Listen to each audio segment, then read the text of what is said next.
মাস পাওয়া সৌভাগ্যের বিষয়। কোনো কাজ করতে হইলে ওই সময়টা আপনার পাইতে হবে, সময় ছাড়া কাজ করা যায়? সাধারণত দুনিয়ার নিজাম হচ্ছে দিনের বেলায় কাজ করি, রাতের বেলায় ঘুমাই। এখন দিনটা যদি আপনি না পান তাহলে কাজ করবেন কিভাবে? ঠিক তেমনি ভাবে সদা সর্বদাই আল্লাহর যে ইবাদত আছে সব সময় করার সুযোগ আছে, কিন্তু কিছু বিশেষ সুযোগ এমন রেখে দিয়েছেন যে এই সুযোগগুলাতে কাজ করলে আল্লাহ রাব্বুল আলামিন মজুরি বাড়াইয়া দেন। আমরা কাজ করি, ধরেন 1000 টাকা রোজ মনে করেন, তো কোনো দিন কোনো মালিক যে কাজ করাবে সে যদি অফার দেয় এই দিনে কাজ করলে 50,000 টাকা রোজ, তো ওই দিন কেউ বসে থাকবে না? সবাই কাজ করবে। ওই দিন সবাই কাজ করবে, কারণ একদিন কাজ করলে 50,000, 70,000। আর অন্য দিন দেখা যাবে যে 1000 টাকা রোজ, তো ওই দিনটা কেউ মিস করবে? করবে না। এই জিনিসটা দেখা যায় বাহ্যিক জিনিস, এই জন্য মানুষ আগ্রহী হবে বেশি। আর আল্লাহর যে দেওয়াটা, এটা মুমিনরা অনুধাবন করতে পারে, বাকিরা অনুধাবন পর্যন্ত করতে পারে না। এই একটা মহান মাস, সুন্দর একটা মাস আমাদের সামনে আসতেছে। এই মাসটাতে কাজ কি? আল্লাহ বলেন কাজ করতে হবে। ইয়া আইয়ুহাল্লাযীনা আমানু কুতিবা আলাইকুমুস সিয়াম কামা কুতিবা আলাল্লাযীনা মিন ক্বাবলিকুম লাআল্লাকুম তাত্তাকুন। মুমিনদেরকে আল্লাহ মায়া করে ডেকে বলতেছে, তোমাদের উপর রোজাকে আমি ফরজ করলাম। এই বিষয়ে গত জুমা আলোচনা করলাম। তাহলে আমরা গত সপ্তাহে বুঝতে পারছি সবাইকে, যারা মুমিন মুসলমান প্রাপ্তবয়স্ক বালেগ, প্রত্যেক নারী পুরুষ উভয়কে রোজা রাখতে হবে। এখন কোনো সুযোগ আছে কিনা যে রোজা থেকে রাখবো? ঠিক আছে, এখন এমন কোনো অপশন আছে যে কারণে আমি কোনো সমস্যার কারণে না রাখার সুযোগ আসেনি? আছে। আল্লাহ এত নিষ্ঠুর না। আল্লাহ আরেক আয়াতে বলেন লা ইউকাল্লিফুল্লাহু নাফসান ইল্লা উসআহা। মানুষ নিতে পারবে না, মানুষের কষ্ট হবে, এমন কোন বিষয় আমি চাপিয়ে দেই না। একটা ছোট বাচ্চারে আপনি একটা 50 কেজির বস্তা তুলে দিয়েছেন, এটা আপনারা যদি করেন তাহলে আপনার বিবেক নাই। 5 বছরের বাচ্চা 50 কেজি নিতে পারবে? নিতে পারবে না। আল্লাহ কয় মুমিন মুসলমান, আমি তোমাদেরকে যে জিনিসটা দিলাম এটার সামর্থ্য দিয়েই তোমাদেরকে সৃষ্টি করলাম। আমি রোজাকে করলাম ফরজ, তোমরা রাখতে পারবা বিদায় করলাম ফরজ, অনর্থ করি নাই। এখন যদি এতটুকু কারোর জন্য কষ্ট হয়, কোন কোন ক্ষেত্র আছে যে ক্ষেত্রগুলাতে তোমরা এই কাজটা করতে পারবা না, ক্ষেত্রকে আল্লাহ বলেন ফামা কানা মিনকুম মারিদান, তোমাদের মধ্যে কেউ যদি হয় অসুস্থ, অসুস্থ আছে না নাই? হতে পারে। তোমাদের মধ্যে কেউ যদি অসুস্থ, আর কি সাফারিন ফাইদ্দাতুম মিন আইয়ামিন উখার, আর যদি তোমরা সফর থাকো, সফর অবস্থায়, সফর বুঝেননি? সফর মানে দূরে কোথায় যাত্রা করা, বিদেশ যাবেন, কক্সবাজার যাবেন, সিলেট যাবেন, এই সফরগুলো হয় না? সফরের সীমারেখা কি? 48 মাইল দূরত্বের অতিক্রম তোমরা যদি করো, এই জিনিসটা কষ্টের। গাড়ির মধ্যে থাকা লাগে কিনা? গাড়ির মধ্যে থাকা লাগে, কষ্ট হয়। আর অসুস্থ, এমন অসুস্থ যার কারণে রোজা তো দূরের কথা, অন্য হিতাহিত জ্ঞান পর্যন্ত মানুষের থাকে না, এরকম আছে না? হয়ে যায় মানুষের মাঝে মধ্যে। তো আল্লাহ সুযোগ দিয়ে রাখছে যে তুমি অনেক অসুস্থ, সেই অসুস্থের বেলায় তুমি রোজা না রাখতে পারো, তোমার জন্য অপশন আছে। তুমি সফরে বের হবা, নবী বলেন as-সফরু কিতআতুম মিনাল আযাব, সফরটা হচ্ছে একটা কষ্টের অংশ, আযাবের অংশ। যারা দূরে সফর করেন তারা বুঝেন। আমরা তো 1 মাস পরে পরে বাড়িতে যাই, তো গাড়ির মধ্যে এত বিরক্ত লাগে, এটা অনেক কষ্টের বিষয় আর কি, দূরে সফর করা। এই কষ্টের বিষয়গুলাতে আল্লাহ একটু শিথিল করেছেন, তোমরা এখন না রাখতে পারো, অনুমতি আছে। না রাখলে গুনাহ হবে না, তবে কোনো সময় রাখতে হবে না, এরকম কোনো কথা নাই। রমজান যখন তুমি সুস্থ হবা, রমজান চলে যাওয়ার পরে যেদিন থেকে সুস্থ হবা ওই দিন থেকে এটার কাজা করতে হবে, কাজা আদায় করতে হবে। এই সুযোগটা আল্লাহ দিয়ে রাখছেন। তাহলে বোঝা গেল দুইটা আয়াতের মাধ্যমে আমরা বুঝলাম রোজা প্রত্যেক মুমিনকে রাখতে হবে, যে প্রাপ্তবয়স্ক বালেগ নারী পুরুষ যে আছে, সুস্থ মস্তিষ্ক, যে পাগল না, সব বুঝে, তার উপর রোজা ফরজ। আর কয়েকটা দিন অপশন আছে না রাখার, সেটা হচ্ছে মা বোনদের প্রতি মাসে বিশেষ একটা হাজত আছে, যেটাকে আমরা মাসিক বলি, আর হাদিসের পরিভাষায় হায়াজ বলা হয়। ওই কয়েকদিন, 3 দিন, 7 দিন অথবা 10 দিন পর্যন্ত না রাখার অপশন আছে। এছাড়া বাহিরে যত মানুষ আছে ইমানদার, প্রত্যেকের জন্য রোজা ফরজ। আরেকটা ব্যক্তি আছে রোজা রাখতে অক্ষম। প্রথম তো বললাম যে অসুস্থ, সামর্থ্যবান ব্যক্তি, আমি আপনি সামর্থ্য রাখি, যুবক মানুষ, বয়স ভালো, রোজা রাখতে পারি, তাদের জন্য তো কথা হয়ে গেছে। যদি অতুষ্ট হয়ে যাও তাহলে সুযোগ আছে। আরেকজন আছে যার রোজা রাখার সামর্থ্য নাই, রোজা আর কোনো সময় ভবিষ্যতে রাখতে পারবে কিনা এই সম্ভাবনাও নাই। অর্থাৎ যখন মানুষ বিছানায় পড়ে যায় বয়স্ক অবস্থায়, তখন আমরা সাধারণত ধারণা করতে পারি ওই লোকের আর ওইটা যে স্বাভাবিক জীবন যাপন করবে এটা বোঝা যায় না। তাদের ব্যাপারে বলা হয়েছে কাফারা। তাদের ব্যাপারে কাফারা, ফিদিয়া দিতে হবে, ফিদিয়া দিতে হবে। এটা রব্বুল আলামিন অপশন দিয়ে বলেন, ওয়ালাল্লাযীনা ইউযীকুনাহু ফিদিয়াতুন তুআমু মিসকিন। তোমাদের মধ্যে যারা সামর্থ্য রাখে না, সামর্থ্য হারিয়ে ফেলছে, কষ্ট হয়ে যায় রোজা রাখতে, তারা যেন ফিদিয়া দেয়, একজন মিসকিনকে খাওয়ায়, মিসকিনকে খাওয়ায়, ভরপেট একটা মিসকিনকে খাওয়াতে হবে। একেবারে অসুস্থ, বিছানায় পড়ে গেছেন, রোজা রাখতে পারছেন না, অজুহাত না, আসলে বাস্তবতা এরকম যদি হয়ে যায়, আর সম্ভাবনা এরকম, বিগত দিনে সুস্থ হওয়ার সম্ভাবনা নাই, এমন ব্যক্তি প্রত্যেক রোজার জন্য প্রতিদিনের রোজার জন্য একজন মিসকিনকে ভরপেট খাওয়াতে হবে। সেটা কি পরিমাণ? সেটা হচ্ছে সহজে যদি বলি তাহলে হচ্ছে 1.5 কেজি পরিমাণ চাল। 1.5 কেজি পরিমাণ চাল। এটা নিয়ে ইখতিলাফ আছে কয়েক গ্রাম নিয়ে, যে 1 কেজি 400 গ্রাম, 1 কেজি 450 গ্রাম, এরকম একটা তফাৎ আছে কয়েক গ্রাম নিয়ে। সহজের জন্য শেষ সীমা বলে দিলাম 1.5 কেজি। সহজের জন্য কয়েকটা কেজি, 1-2 গ্রামের কমে তার সমস্যা হইব না, সমস্যা হইব। হাদিসের এভাবেই আসছে সা পরিমাণ। এবং সাটা অনেকে ব্যাখ্যা করতে গিয়ে এই সাটা এদিক সেদিক হয়ে যায়। আগে কিছুদিন আগে শেয়ার ছিল না, শেয়ার, এখন শেয়ারের মাপ আছে, শেয়ারের মাপ কিন্তু নাই, উঠে গেছে। ঠিক তেমনি ভাবে রাসূলের জমানায় মাপ ছিল সা হিসেবে, কায়াল হিসেবে। ওই পরিমাপটা এখন করতে গিয়ে একটু এদিক সেদিক মানুষ করে আর কি, কয়েক গ্রাম এদিক সেদিক হয়। তো আমরা ফিদিয়া দিব কাদের জন্য? যারা আর আজীবন সুস্থ হওয়ার সম্ভাবনা নাই, অথবা আমার আপনার আত্মীয় স্বজন যারা দুনিয়া থেকে চলে গেছে, শেষ বয়সে কিছু রোজা রাখতে পারে নাই, আপনার জানা আছে, তাদের জন্য ফিদিয়া আমরা দিয়ে দিব। কি পরিমাণ? 1.5 কেজি পরিমাণ, অথবা তার সমমূল্য পরিমাণ টাকা। যদি 30 দিন হয় তাহলে 1.5 কেজি চালের দাম যদি 90 টাকা হয়, 30 দিয়ে 90 রে গুণ দিবেন, কত হয় দিয়ে দিবেন। আর একটু সতর্কতার জন্য যদি 100 টাকা ধরেন, 30 দিনে কয় হাজার? 3000 টাকা এক মাসের জন্য দিয়ে দিতে পারেন।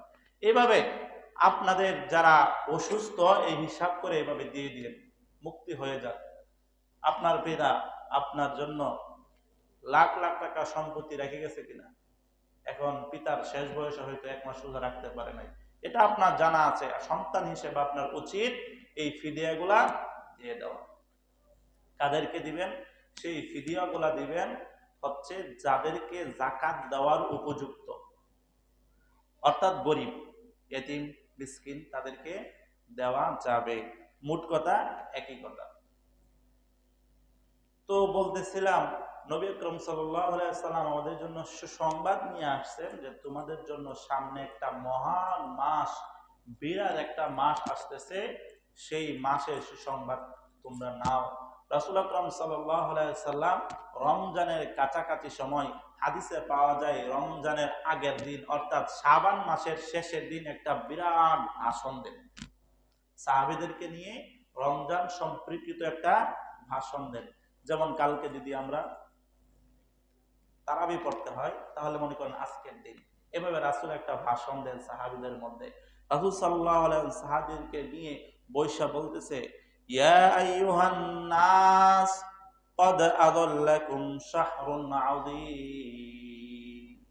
হে মানব সম্প্রদায়, তোমরা শোনো, তোমাদের সামনে একটা বিরাট মাস, মহান মাস আগমন করছে, যে মাসের মধ্যে জান্নাতের সকল দরজাগুলা উন্মুক্ত করা হবে এবং জাহান্নামের সকল দরজাগুলা বন্ধ করে দেওয়া হবে।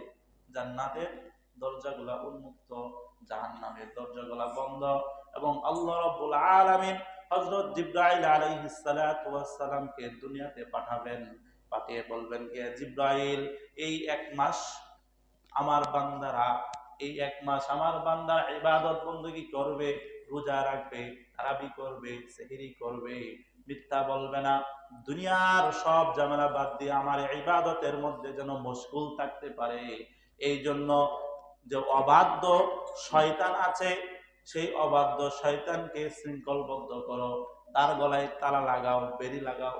শুধু বেড়ি লাগায় শেষ না, তাকে আবদ্ধ করে তাকে সাগরের মধ্যে নিক্ষেপ করে দাও। শয়তানকে বন্দী করা দেওয়া হয়েছে।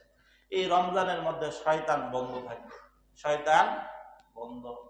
তো হুজুর শয়তান বন্ধ, শয়তানি যে চলে। শয়তান দুই প্রকার, জিন শয়তান আর মানুষ শয়তান। মানুষ শয়তান বড় শয়তান, মানুষ শয়তান বড় শয়তান। প্রমাণ আসেনি? কুল আউযু বিরাব্বিন নাস মালিকিন নাস ইলাহিন নাস মিন শাররিল ওয়াসওয়াসিল খান্নাস আল্লাযী ইউওয়াসওয়িসু ফি সুদুরিন নাসি মিনাল জিন্নাতি ওয়ান নাস। এই জায়গায় সবকিছুর অনিষ্ট থেকে আল্লাহ থেকে পানা চাওয়া হচ্ছে। মূল সারমর্ম বলে দিচ্ছি, তাফসীর করলে সময় বেশি। যে আল্লাযী ইউওয়াসওয়িসু ফি সুদুরিন নাস মিনাল জিন্নাতি ওয়ান নাস, জিন শয়তান এবং মানুষ শয়তান থেকে তোমার কাছে পানা চায়। কে কয়? আল্লাহ কইতেছে যে জিন শয়তান, মানুষ শয়তান, তাদের থেকে, তাদের অনুষ্ঠিত থেকে, মঙ্গল থেকে, অমঙ্গল থেকে পানা চায়। তাহলে শুধু শয়তানকে দোষ দিয়ে লাভ নেই। শয়তানে তো শয়তানি করে, শয়তানকে দেখা যায় না বিদায় আমরা, আর মানুষ শয়তান দেখা যায়। এই জন্য শয়তান তো বন্দী থাকে ঠিক আছে, কিন্তু মানুষ শয়তান বন্দী থাকে না। এই জন্য যারা শয়তান মানুষ আমরা চিনি, তো বলি না ভালো মানুষ আর খারাপ মানুষ কই আর কি, ওইটাই শয়তান আর শয়তান না, এই অবস্থা। এই জন্য এই মানুষ শয়তান থেকে আমাদেরকে রমজানে দূরে থাকতে হবে। মানুষ শয়তান কি? যারা দিন মানে না, দিনের বাহিরে চলে, অনর্থক কাজে চলে, তাদের থেকে দূরে থাকতে হবে। সৎ সঙ্গে স্বর্গবাস, অসৎ সঙ্গে সর্বনাশ। এটা হাদিসের একটা সারমর্ম। এটা কোনো মানে পঙ্ক্তি মাংতে কি বলে, কোনো লেখক লেখছে বিষয় এরকম না, কিংবা প্রচলিত একটা প্রবাদ বাক্য এরকম না, একটা হাদিসের একটা সার অংশ। এই জন্য মানুষ শয়তান থেকে আমরা দূরে থাকবো তো ইনশাআল্লাহ। ইনশাআল্লাহ এই রমজানের রাসূল ভাষণ দিতে থাকলেন যে এই রমজানের কিছু বৈশিষ্ট্য আছে, যে এইগুলো তো আছেই, এই রমজানের কিছু বৈশিষ্ট্য আছে। এক নাম্বার বৈশিষ্ট্য, রোজাদারের মুখের দুর্গন্ধ আল্লাহর কাছে অনেক প্রিয়। মানুষ যখন কিছু না খায়, কথা কম বলে, অনেক সময় মুখ বন্ধ থাকে, তখন মুখের মধ্যে আপনা আপনি একটা গন্ধ আসে, দুর্গন্ধ আসে। যারা রোজা রাখে খালি পেট, তারা এই অবস্থাটা বুঝতে পারে। তো এটা দুনিয়ার মানুষের কাছে অনেক প্রিয় না, খারাপ। এটা আপনার পরিবারের যেই হোক, আপনার 25 বছর 40 বছর সংসার করতেছেন যে বিবির সাথে, ওই বিবু ভালো পাইতো না, কিন্তু আল্লাহ কয় রোজাদারের মুখের দুর্গন্ধ আমার কাছে সবচেয়ে বেশি প্রিয়। এর থেকে ভালো লাগার কিছু আছে? যে জিনিসটাকে আমরা দুনিয়ার মানুষই ভালো মনে করি না, যে মালিক আমাদেরকে সৃষ্টি করলেন উনি বলতেছে যে রোজাদারের মুখের দুর্গন্ধটা মেশকে আম্বরের চেয়ে বেশি প্রিয়। তাহলে মুখের দুর্গন্ধ কোনো সমস্যা আছে না? লজ্জা আছে? এটা মানব জাতির বৈশিষ্ট্য, এটা আপনার কিছু নাই। এটা রমজানের একটা বৈশিষ্ট্য। রমজানের আরেকটা বৈশিষ্ট্য হচ্ছে প্রতিদিন রমজানকে কেন্দ্র করে রোজাদারের জন্য জান্নাতকে সুসজ্জিত করা হয়, জান্নাতকে সাজানো হয়। বিভিন্ন জিনিস দ্বারা সাজায় মানুষ, জানায় না? রং করে, প্লাস্টার করে, তারপর কি করে, লাইট লাগে, ঝাড়বাতি লাগায়, সোফা দেয়, এই সেই করেন কিনা, মাদুর চাদুর টাইস, এগুলা সাজানো। যে রমজানের জন্য মুমিন তো যে জান্নাতে যাবে, তা জান্নাত তো হবেই। প্রত্যেকেই বিল্ডিং করে, কিন্তু বিল্ডিং এর ভিতরে সামানা সবার এক না ভিন্ন? যার সামানা যত বেশি, যত দামি, তার পরিবেশ তত হয় সুন্দর, আকর্ষণীয়।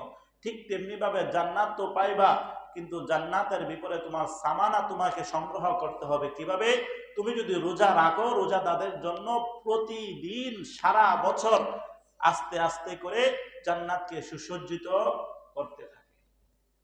এই জন্য এটাও একটা রমজানের বৈশিষ্ট্য। আমরা রমজান রোজা রাখার মাধ্যমে আমাদের জান্নাতকে সুসজ্জিত করতে পারবো। আরেকটা হচ্ছে রমজানের বৈশিষ্ট্য যে রব্বুল আলামিন যখন মানুষ রোজা রাখে, তখন সমুদ্রের মাছ পর্যন্ত রোজাদারদের জন্য দোয়া করতে থাকে, রোজাদারদের জন্য দোয়া করতে থাকে যে আল্লাহ তাদেরকে মাফ করে দাও, তাদেরকে কবুল করে নাও, তাদেরকে জান্নাতবাসী করে দাও। এরকম অনেক দোয়া রমজান মাসে করতে থাকে। এবং রমজান মাসকে শয়তানকে বন্দী রাখা হয়। রমজান মাসের আরেকটা বৈশিষ্ট্য, শেষ রাতে রব্বুল আলামিন তাদেরকে মাফ করে দেন। সুবহানাল্লাহ, শেষ রাতে মানুষকে মাফ করে দেন। সাধারণত রাসূল আকরাম সাল্লাল্লাহু আলাইহি সাল্লাম সারা বছর নিয়মিত তাহাজ্জুদ পড়তেন, কিন্তু আমরা তো পড়তে পারি না, পারি? সাধারণত হয় না, নামাজই তো ছুটে যাওয়ার অবস্থা হয়ে যায়। যারা নিয়মিত পড়ি তাদেরই ছুটে যাওয়ার অবস্থা হয়ে যায়, ছুটেও যায়। আর যারা পড়ি না, এরা তো জুম্মা পড়লে আলহামদুলিল্লাহ বলে। আবার কেউ আছে ঈদের নামাজ পড়ি, এমন মুসলমান আছে আমার দেখা, যে ঈদের নামাজ পর্যন্ত পড়ে না।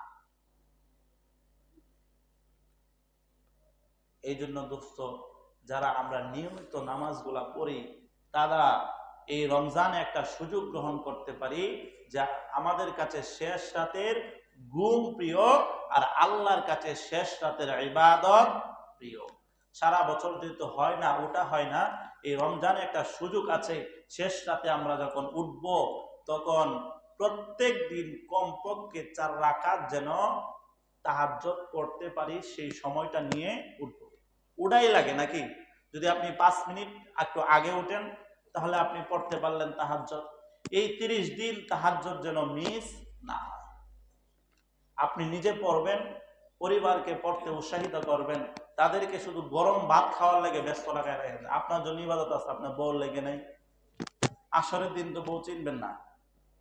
এই যে মহিলা কষ্ট করে রান্না করে খাওয়াইতেছে, গরম ভাত খাওয়ানোর জন্য তারা নামাজ পর্যন্ত পড়ার সুযোগ দেন নাই, তাহলে তাকে কি করবেন? তাকে ইবাদতের জন্য সুযোগ দিতে হবে, এই সময় নিয়ে উঠতে হবে। অথবা তারাবি পরে ঘুমানোর সময়, বর্তমান তো কত সুন্দর সিস্টেম, হ্যাঁ, ভাত দিয়ে রাখলে রাইস কুকারে দেখবেন হয়ে আছে, গরমও আছে নাকি, তারপর হটপট আর কত সিস্টেম আছে গরম রাখা। এই জন্য শেষ রাতে বিবিকে দিয়ে রান্না করায়া রান্নার কাজে লাগাই দেন না, যে রান্না করতে করতেই তার সময় শেষ, যে 2 রাকাত নামাজ পড়বে আর একটু দোয়া করবে, সেই সময়টুকু পাই নাই। এই জন্য তাদেরকেও একটু সময় দিবেন ইবাদত করার জন্য। মা বোনরা রোজা রাখতে পারে বেশি, নামাজ পড়তে পারে কম। কেন? তারা নামাজে গুরুত্ব কম দেয়। সাধারণত বর্তমান সময়ের অবস্থা বলছি, বাস্তব অবস্থা, তারা নামাজে গুরুত্ব কম, রোজায় গুরুত্ব অনেক বেশি। তারা দেখবেন ফরজ নামাজ পর্যন্ত ছুটে যাক, কিন্তু নফল রোজাটা রাখতে হবে। মেরাজের কোন দিন রোজা, তারপর কি বলে মুহররমের কোন দিন রোজা, সবে সবে বরাতের কোন দিন রোজা, এগুলো খুব খেয়াল রাখে ওরা। তাদেরকে নামাজের মধ্যে উৎসাহিত করেন, তাদেরকেও বলেন যে এই সময়টাতে তোমরা একটু তাহাজ্জুদ পড়ো। শেষ রাতের ইবাদত আল্লাহর কাছে অনেক প্রিয়। পড়বো তো ইনশাআল্লাহ? ইনশাআল্লাহ। মসজিদে আসার দরকার নাই, ঘরে বসেই পড়তে পারবেন। নফল নামাজ ঘরে পড়া উত্তম, ঘরে পরিবেশ নাই দেখেই পড়া হয় না। তো বলতেছিলাম, এই বৈশিষ্ট্যগুলা শেষ রাতে আল্লাহ রাব্বুল আলামিন ক্ষমা করে দেন। আর প্রতিদিন একজন ফেরেশতা ঘোষণা করতে থাকেন, ইয়া বাগিয়াল খায়রি আকবাল, ইয়া বাগিয়াল খায়রি আকবিল, হে কল্যাণকামী, হে পুণ্য অর্জনকারী, তুমি অগ্রসর হতে থাকো। ডাকতে থাকে, নিযুক্ত করে রাখছে, তুমি ডাকতে থাকো। যেমন মুয়াজ্জিন ডেকে ডেকে বলে আল্লাহু আকবার, আল্লাহু আকবার, আল্লাহ সবচেয়ে বড়, আল্লাহ সবচেয়ে বড়। হাইয়া আলাস সালাহ, হাইয়া আলাস সালাহ, হাইয়া আলাল ফালাহ, হাইয়া আলাল ফালাহ। কল্যাণের দিকে আসো, মঙ্গলের দিকে আসো। নামাজের দিকে মুয়াজ্জিন ডাকে কিনা, আমরা অর্থ বুঝি না বিদায় এটার গুরুত্ব বুঝি না। ঠিক তেমনি ভাবে রব্বুল আলামিন রমজান মাসে মুয়াজ্জিন ফেরেশতা, মুয়াজ্জিন কারে কয়, যে ডাকে তাকে মুয়াজ্জিন বলে। আবার বলে না আযান, যে আযান দেয় তারে মুয়াজ্জিন, নাকি যে ডাকে সেই মুয়াজ্জিন ফেরেশতা নিযুক্ত করে দেন। সে ডাকতে থাকেন, ইয়া বাগিয়াল খায়রি আকবিল, হে পুণ্যময়কারী ব্যক্তি, হে পাপ বর্জন করে নেকি অর্জনকারী ব্যক্তি, তুমি সামনে অগ্রসর হও। সামনে অগ্রসর হওয়া মানে দৌড় মারা। যে জিনিসের সামনে অগ্রসর হওয়া মানে ওই জিনিসকে উন্নত করা। আপনি সামনে অগ্রসর হওয়ার মানে ইবাদত, আরো সামনে যাও। 2 রাকাত পড়েছো, 4 রাকাত পড়ো, 4 রাকাত পড়েছো, 6 রাকাত পড়ো। এটা হচ্ছে সামনে অগ্রসর হওয়া। এবং বলতে থাকে, ইয়া বাগিয়াশ শাররি আকসির, এবং পাপাচার ব্যক্তি তুমি থেমে যাও আর পাপ করো না। পাপাচার ব্যক্তি তুমি থেমে যাও। পুরা রমজান মাস এভাবে ডাকতে থাকে, যে যারা পাপ করতেছে তাদেরকে বলতেছে আর পাপ করো না, থামো থামো, এই পর্যন্তই রাখো, আর করো না। যারা পুণ্য করে তাদেরকে বলতেছে সামনে যাও, সামনে যাও। যে যত সামনে যাবে তার মর্যাদা তত বৃদ্ধি পাবে। তো এগুলা রমজানের বৈশিষ্ট্য। রমজানের মধ্যে এই অতিরিক্ত কাজগুলো আল্লাহ করান হয়। এবং রমজানের মধ্যে আল্লাহ রাব্বুল আলামিন আরেকটা দিয়েছেন, সেটা হলো তারাবি। কি তারাবি? এই তারাবিকে কেন দিলেন? যেন রোজাদাররা তাদের নেকিকে বাড়াতে পারে। সওয়াবের আশায় কেউ যদি তারাবি পড়ে, আল্লাহ রাব্বুল আলামিন তাকে তার জন্য জান্নাত অবধারিত করে। এই তারাবিটা সুন্নত। তারাবিটা কি? সুন্নত। এই তারাবিটা হচ্ছে সুন্নত। রাসূল আকরাম সাল্লাল্লাহু আলাইহি ওয়াসাল্লাম এই তারাবির নামাজ প্রথম যেদিন পড়েন, তখন কিছু সংখ্যক সাহাবীদেরকে নিয়ে পড়েছিলেন। দ্বিতীয় দিন অনেক সংখ্যক মানুষ তারাবিতে যুক্ত হয়। তৃতীয় দিন ভরপুর হয়ে যায় মসজিদে মানুষে। রাসূল আকরাম সাল্লাল্লাহু আলাইহি সাল্লাম ওই দিন আর হুজরা থেকে বের হন নাই, বের হতে চাচ্ছেন না। উনি রুমের মধ্যে আছেন, দেখছেন বাহিরে অনেক মানুষ জমা হয়েছে তারাবি পড়ার জন্য, অনেক মানুষ ভিড় হয়েছে। তো ওনারা তারাবি সম্পর্কে কথাবার্তা বলছেন, এগুলা শুনতে পাচ্ছেন, কিন্তু রাসূল বের হচ্ছেন না। সারা রাত পার হয়ে গেল, রাসূল বের হন নাই। কিন্তু কেউ সাহস করে নাই, ইয়া রাসূলুল্লাহ আসেন নামাজটা পড়ান। আর ইমাম সাহেব যদি ওই যে এখন ডিজিটাল করি না, একের সেকেন্ডে সেকেন্ডে যদি শূন্য শূন্য হয়ে যায়, শূন্য শূন্য কি শেষের সংখ্যাটা যখন শূন্য হয়ে যাবো, তখন তো আর উপায় নাই। ইমাম সাহেব একেবারে বারবার দেখে, বারবার দেখে। হ্যাঁ, ওই কাটা যুক্ত ঘড়ি হইলে তো কয়েক সেকেন্ড এদিক সেদিক করার সুযোগ থাকে, কিন্তু কয়েক সেকেন্ড এদিক সেদিক করার সুযোগ নাই। মনে করেন 1:30টায় নামাজ, 1:30 হইলেই আর সুযোগ নেই। এখন ইমাম সাহেব কই? এদিকে 1 দিন 2 দিন 3 দিন যদি হয়, তাহলে বলেই ফেলবে, হুজুর কি করে এত দেরিতে আসেন। কিন্তু কেউ সাহস পায় না রাসূলকে বলার জন্য, ইয়া রাসূলুল্লাহ আসেন। সারা রাত অতিবাহিত হয়ে যায়। রাসূল ফজরের নামাজের সময় ফজরের নামাজ পড়িয়ে সকলের দিকে ঘুরে ভাষণ দিয়ে বলেন, ও আমার সাহাবীরা, তোমরা যে জায়গায় উপস্থিত হয়েছো আমি অনুধাবন করতে পেরেছি, আমি বুঝতে পেরেছি, কিন্তু আমি বের হয়ে তোমাদেরকে নিয়ে তারাবির নামাজ পড়ি নাই একটা কারণে। আমার আশঙ্কা হচ্ছে, যেভাবে তারাবির নামাজকে গুরুত্ব প্রদান করা হচ্ছে, আমার আশঙ্কা হচ্ছে পরবর্তীতে এই তারাবির নামাজকে ফরজ করে দেওয়া হবে, যা তোমাদের জন্য কষ্টদায়ক হয়ে যাবে। রাসূল এই দিক খেয়াল করে আর বের হয় নাই। তাহলে তারাবির নামাজ গুরুত্ব কম না বেশি? বেশি। রাসূল বলছেন যে এটা ফরজ করে দেওয়া হবে, এরকম একটা আশঙ্কা করছি, তাহলে এটা সাধারণ কোনো সুন্নত না। পরবর্তীতে সাহাবায়ে কেরাম নিজ নিজ হালতে তারাবি পড়তেন। এর পরে অবস্থায় হযরতে ওমর রাদিয়াল্লাহু তাআলা আনহুর জামানায় তিনি এটা রাষ্ট্রীয়ভাবে ঘোষণা করেন যে তারাবির নামাজ পড়তে হবে। এই জন্য অনেকে তারাবির নামাজ গুরুত্ব দেন না, এটা উমরের সুন্নত। এটা কি বলে? উমরের সুন্নত। উমরের সুন্নত হইলেও এটাও সুন্নত। দলিল, আল্লাহ নবী সাল্লাল্লাহু আলাইহি সাল্লাম বলে গিয়েছেন, আলাইকুম বিসুন্নতি ওয়া সুন্নাতিল খুলাফাইর রাশিদিনাল মাহদিয়্যিন। এই হাদিসের মধ্যে বোঝা যায় যে খুলাফায়ে রাশিদিনের যে সুন্নাত এটাও পথ প্রদর্শন করে, তাদের সুন্নতকেও আঁকড়ে ধরতে হবে। এবং তারা ছিলেন সাহাবী। রাসূল আরেক হাদিসে বলেন, আসহাবিকান নুজুম মান ইহতাদাইতুম ইহতাদাইতুম, আমার প্রত্যেকটা সাহাবী নক্ষত্র রাজির মতো, কোন একজনকে যদি তোমরা অনুসরণ করো হেদায়েত পেয়ে যাবে। তাহলে অস্বীকার করার সুযোগ আছে? অস্বীকার করার সুযোগ নাই। এখন তারাবির নামাজ পড়তে হবে, আমরা কথা বুঝলাম। কত রাকাত পড়ব? 8 রাকাত পড়ব না 12 নাকি 20? 20 রাকাত তারাবি রাসূল আকরাম সাল্লাল্লাহু আলাইহি ওয়াসাল্লাম থেকে চলে আসছেন, এ পর্যন্ত আমরাও পড়ছি। আর কিছু একদল আছে যাদেরকে আমরা আহলে হাদিস নামে চিনি, ওনারা 8 রাকাতের পক্ষে। হযরত ইমাম শাফিঈ ছাড়া বাকি 3 মাযহাবের সকল ইমামগণ, সকল আলেমগণ ঐক্যমত তারাবির নামাজ 20 রাকাত। এজন্য এটা নিয়ে আমরা বাড়াবাড়ি দরকার নাই, আমরা 20 পড়তেছি, 20ই পড়তে থাকবো। কেউ যদি 8 বলে বলতে থাকুক, ঝগড়া জড়ানোর দরকার নাই। ওনারা যে দলিলটা দেয় হযরত আম্মাজান হযরত আয়েশা রাদিয়াল্লাহু তাআলা আনহার হাদিস, যে রাসূল আকরাম সাল্লাল্লাহু আলাইহি ওয়াসাল্লাম রমজান এবং রমজানের বাহিরে, কথা বুঝবেন, এটা সহজ কথা, তো কঠিন না। রাসূল আকরাম সাল্লাল্লাহু আলাইহি ওয়াসাল্লাম রমজান এবং রমজানের বাহিরে নামাজ আদায় করতেন 11। কত? 11। এখন কোন রমজানের বাহিরে তারাবি আছে, রমজানের বাহিরে যেটা আমরা পড়ি এটাকে বলি আমরা তাহাজ্জুদ। কি বলি? তাহাজ্জুদ। আর রমজানের মধ্যে যেটা পড়ি এটা হলো তারাবি।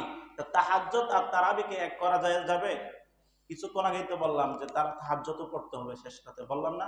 সংখ্যা নির্ধারিত নাই। রাসূল যদিও 8 রাকাত পড়তেন নিয়মিত, এজন্য রাসূল রমজানেও পড়তেন, রমজানের বাহিরেও পড়তেন। তো এই হাদিস দ্বারা বোঝা যায় এটা তাহাজ্জুদের কথা বলা হয়েছে, এটা তারাবির কথা না।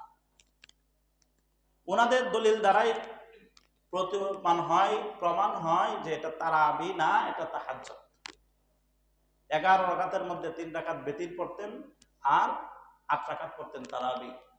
বেতির রাসূল আকরাম সাল্লাল্লাহু আলাইহি ওয়াসাল্লাম শেষ রজনীতে পড়তেন, উনি প্রতিদিন উঠতে পারতেন। কিন্তু আমরা আগে কেন করি? এশার পরে, কারণ আমরা ঘুমাইলে আর তারা যে পর্ব, বেতের যে পর্ব, সেই সম্ভাবনা আছে নাই। কেউ যদি এমন হয় নিয়মিত উঠে, তার জন্য উত্তম হচ্ছে শেষ রজনীতে বেতের পড়া। যাক, তারাবির নামাজ পড়বো তো 20 রাকাত, তো 8 রাকাতের সময় নিয়ে পড়বো, তাই না? 8 রাকাত পড়তে যে কয় মিনিট লাগে, এই কয় মিনিটে আমরা 40 রাকাতই পড়তে পারি, এরকম না। না, ধীরস্থির ভাবে পড়বো। নামাজের রুকনগুলা যদি আদায় না হয়, আপনার এই 20 রাকাতের 1 রাকাতের মূল্য নাই। আর যদি ধীরস্থিরত ভাবে 1 রাকাতও পড়েন, তাহলে এটার মূল্য আছে না নাই? আছে। আপনি সিজদা দিলেন, সিজদাটা হচ্ছে না, সিজদা দিয়ে আবার উঠে পড়লেন, আবার উঠে আবার সোজা হয়ে বসলেন না, ওয়াজিবগুলো আদায় করলেন না। 2 সিজদার মাঝখানে সোজা হয়ে বসা, রুকু হতে দাঁড়িয়ে সোজা হয়ে দাঁড়ানো, তারপর স্থির হওয়া, তারপর রুকুতে যাওয়া, এইগুলা না করেই একদমে সূরা যে পড়তে পারে সেটা হচ্ছে তারাবি। আর যাদের একদমে সূরা হয় না, এটা ওয়াক্তিয়ার নামাজ, নাকি? আলহামদুলিল্লাহি রাব্বিল আলামিন আর রাহমানির রহিম মালিকি ইয়াউমিদ্দিন, এইভাবে কইলে তারাবি, এছাড়া তারাবি হয় না, নাকি? আমরা এরকম বুঝি না? তারাবির পড়ার স্টাইলই অন্যরকম হয়ে গেছে, আবার ওয়াক্তিয়ার নামাজের পড়ার স্টাইল অন্যরকম। না, এক হওয়া দরকার। হয়তোবা মত গুন্না ঠিক থাকে, এভাবে পড়া যেতে পারে মিলায় মিলায়। আলহামদুলিল্লাহি রাব্বিল আলামিন আর রাহমানির রহিম মালিকি ইয়াউমিদ্দিন ইয়াকা না'বুদু, মানে আমি সবগুলা একসাথে মিলায় মিলায় পড়তেছি, অক্ষ করি নাই। এভাবে আস্তে ধীরে পড়া যেতে পারে। আর একেবারে এত তাড়াহুড়া করলেন যে আপনার কিছুই হচ্ছে না, বোঝা যাচ্ছে না, এই নামাজ পড়ার দ্বারা কোনো ফায়দা নাই। 20 রাকাত নামাজ যদি ধীরস্থির ভাবে পড়েন আর তাড়াহুড়া করে পড়েন, তাহলে পার্থক্য হবে সর্বোচ্চ 5 মিনিট, এদিক সেদিক হবে না। তো 5 মিনিটের জন্য আমাদের 20 রাকাত নামাজ শেষ করে দিবেন, দরকার নেই। সুবিধা আছে, কত সুন্দর সময়। এখন তো ঠান্ডা কিছুটা পাওয়া যাবে, এত গরমও লাগবে না, আইপিএস এর ব্যবস্থা থাকে, এত তাড়াহুড়া কিছু। আস্তে ধীরে পড়বেন, এটা অনুরোধ রইল। যারা আছেন এই কাজ